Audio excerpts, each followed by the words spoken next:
en la carrera. Eran muy rápidos y lanzaban unas hachas muy afiladas con una cabeza muy pesada. Con ellas cortaban el escudo de sus enemigos, o si tenían suerte, los dejaban heridos. Pero mientras los godos eran mercenarios, Egidio luchaba por la supervivencia de Roma y finalmente se alzó con la victoria, aunque con unas pérdidas muy grandes.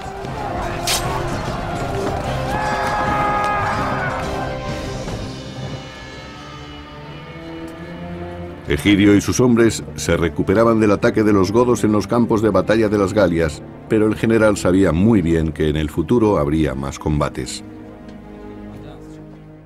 Egidio estaba sobrepasado. Los tratos que Ricimero había hecho con los reinos vecinos le obligarían a enfrentarse a nuevos problemas, y esa debía de ser su prioridad. Estaría muy ocupado en las Galias y no podría dedicar fuerzas para invadir la península italiana. Sencillamente, no tenía recursos suficientes.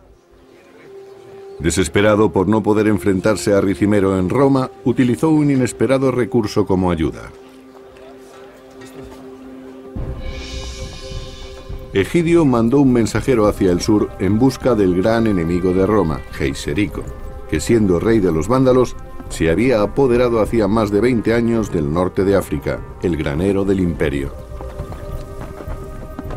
Envió un mensajero a África para cerrar un trato con los vándalos.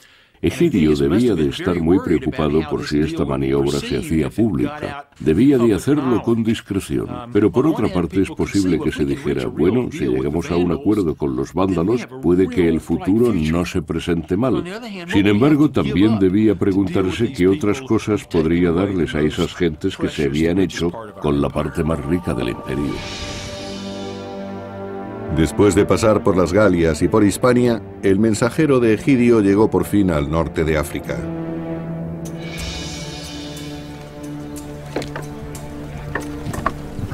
Finalmente entregó en el campamento vándalo la propuesta de Egidio. Parece que Egidio trató de establecer algún acuerdo con Geiserico en el norte de África, basándose en que tenían un enemigo común del que ambos querían deshacerse, Ricimero en Roma. Si Ricimero era acorralado entre las Galias y África, su posición sería muy precaria. El rey vándalo Geiserico sería la última esperanza para la salvación del imperio. Rodeado por bárbaros en las Galias, Egidio no pudo marchar con su ejército contra Ricimero y Severo, el emperador títere. Sin nadie a quien recurrir, Egidio envió un mensajero al rey vándalo Geiserico en busca de ayuda.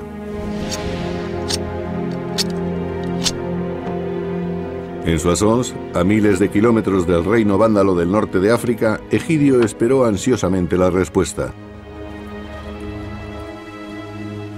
No estamos seguros, pero creo que el enviado de Egidio llegó hasta los vándalos y hubo conversaciones para cerrar un trato, pero no lo sabemos con certeza. A Egidio se le acababa el tiempo. Ricimero envió unos asesinos para asegurarse de que no se cumplieran sus sueños de ver reunificado el imperio. Parece que aquella misión tenía posibilidades razonables de alcanzar el éxito, por lo que los enemigos de Egidio tuvieron que encontrar una forma traicionera de eliminarlo, ya que no habían podido hacerlo en el campo de batalla.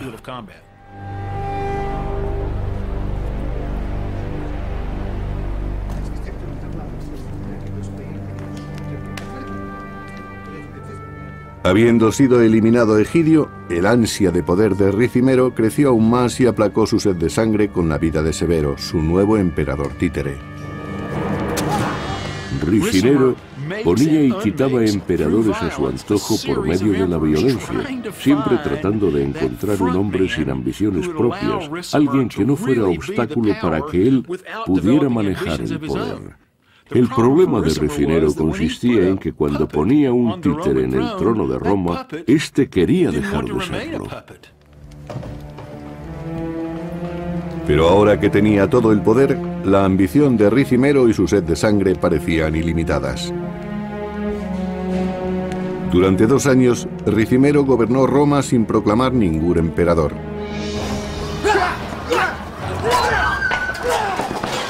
Mientras, los vándalos continuaron saqueando la península italiana. Cualquier alianza que hubieran podido mantener después del asesinato de Egidio estaba tan muerta como él mismo. Mientras Ricimero ejercía el poder absoluto, los vándalos se repartían el imperio trozo a trozo. El imperio occidental empezó a desintegrarse y lo hizo rápidamente. En cierto sentido, el imperio romano no cayó. Simplemente se dividió hasta que el título de emperador no revistió ningún significado. El empeño de Ricimero en luchar con los vándalos solo agravó la situación. Cuando los vándalos empezaron a atacar las costas del Imperio Oriental, su capital, Constantinopla, no tuvo que actuar contra Ricimero antes de que fuera demasiado tarde.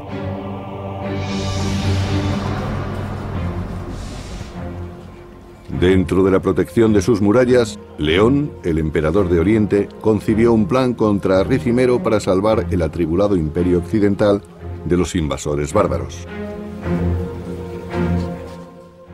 En aquellos momentos, León sabía que tenía que detener a los vándalos, y para ello envió a Antemio, que era yerno del anterior emperador de Oriente. Realmente, Antemio tenía más derecho al trono que el mismo León. El emperador trataba así de matar 2 pájaros de un tiro. Por un lado, se libraba de un posible enemigo, y por otro lado, proporcionaba un nuevo emperador a Occidente, un emperador muy preparado. León también tenía planes para la familia de Antemio.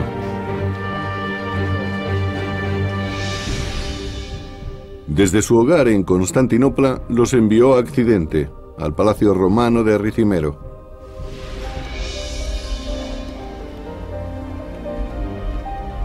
Alipia, la joven hija de Antemio, fue ofrecida como esposa a Ricimero para saciar las ambiciones de aquel general con las manos manchadas de sangre. Mientras, Antemio fue proclamado emperador de Occidente. Parece que en Occidente no objetaron nada contra este plan. Ricimero, que era quien realmente gobernaba, le dio la bienvenida y se casó con la hija de Antemio llamada Alipia. La medida tuvo un buen comienzo y parecía que todo iba a salir bien. Pero la suposición de que Antemio no iba a ser más que un mero títere en manos de Ricimero no se cumplió. El problema real es que Antemio había sido enviado por el Imperio de Oriente y actuaba en calidad de emperador, y no hacía siempre lo que Ricimero quería.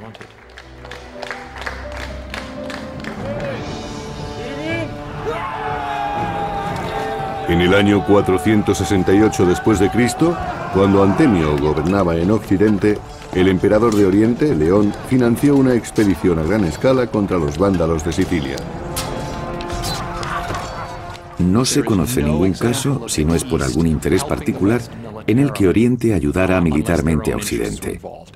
En esas ocasiones casi siempre estaban involucrados los vándalos, que tenían en su poder un gran puerto y una gran flota.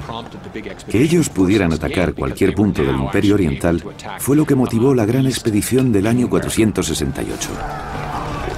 Pero Ricimero no podía tolerar que Antemio, apoyado por el Imperio de Oriente, pusiera límites a su poder.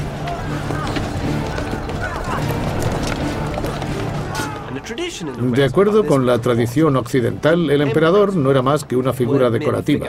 Ricimero tomaba las decisiones importantes, proclamaba y deponía emperadores y dirigía las operaciones militares. Sin embargo, Antemio era perfectamente capaz de gobernar solo. Lleno de celos, Ricimero saboreó el ataque, asesinó a los propios generales romanos y consintió en que el imperio se hiciera más vulnerable todavía.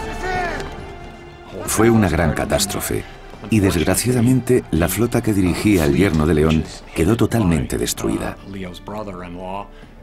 Los barcos fueron incendiados. Fue un completo desastre. Después de la desastrosa derrota del Imperio en Sicilia, Ricimero pasó varios meses reuniendo tropas en Milán para lanzar un ataque a gran escala contra Antemio en Roma.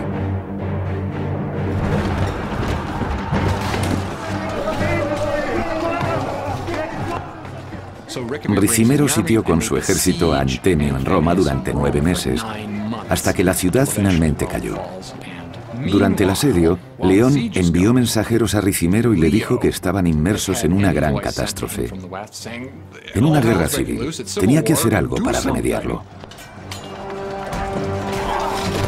Pero ya no quedaba tiempo para salvar a Roma de la ira de Ricimero. Lo único que podía hacer Antemio era huir.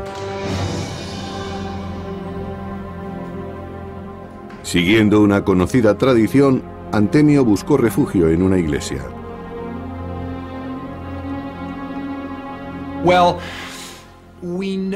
Sabemos que los sitiadores entraron en Roma a principios de julio del año 472 y que los seguidores de Antemio escaparon. Antemio se disfrazó de mendigo y se cree que fue apresado en la ermita del mártir Crisógono.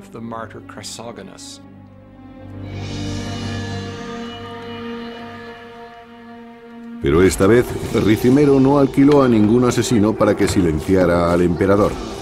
En las escalinatas del altar cristiano sacrificó personalmente a Antemio, su última víctima.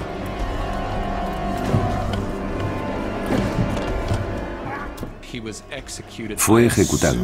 Me imagino que le cortarían la cabeza, que es lo que solían hacer. Probablemente le clavaran la cabeza en una pica y la pasearan públicamente. Ricimero permaneció fiel a su forma de ser. De nuevo, marcó con sangre y hierro su territorio en Roma, dejando solo cadáveres tras de sí, cuerpos tan inertes como el mismo emperador.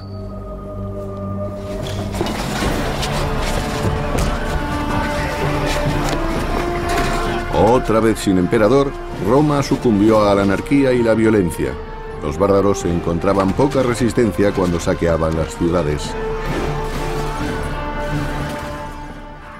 Realizaban violentas incursiones saqueando y violando mujeres en las distintas ciudades y poblaciones.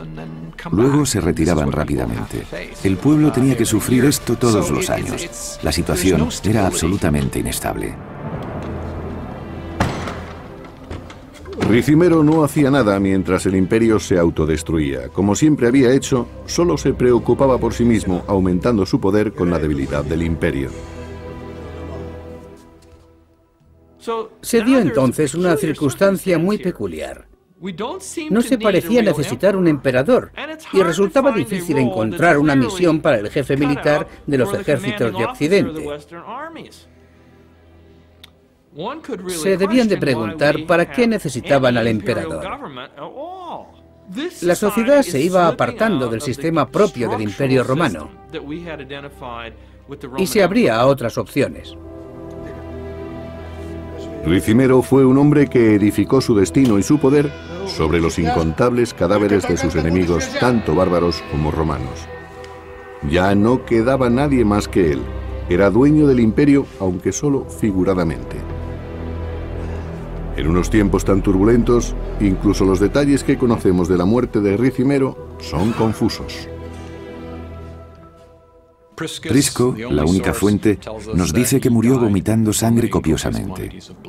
Y si eso ocurrió así, no tenemos ni idea de si se debió a una úlcera, a un cáncer u a otra cosa.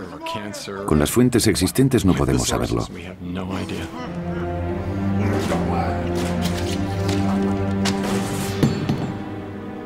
Cuando murió el amo de los títeres, el imperio occidental desapareció con él. En aquellos días, los caudillos bárbaros, tanto si eran godos o procedían de otros pueblos, tenían el dinero y los hombres necesarios para decidir el destino del Imperio Romano. Y eso es exactamente lo que hicieron al año siguiente de la muerte de Ricimero. Los esfuerzos de Ricimero por conseguir el poder solo dieron con la ruina del imperio que ansiaba. Sin embargo, en su ausencia, el destino de Roma era todavía más incierto.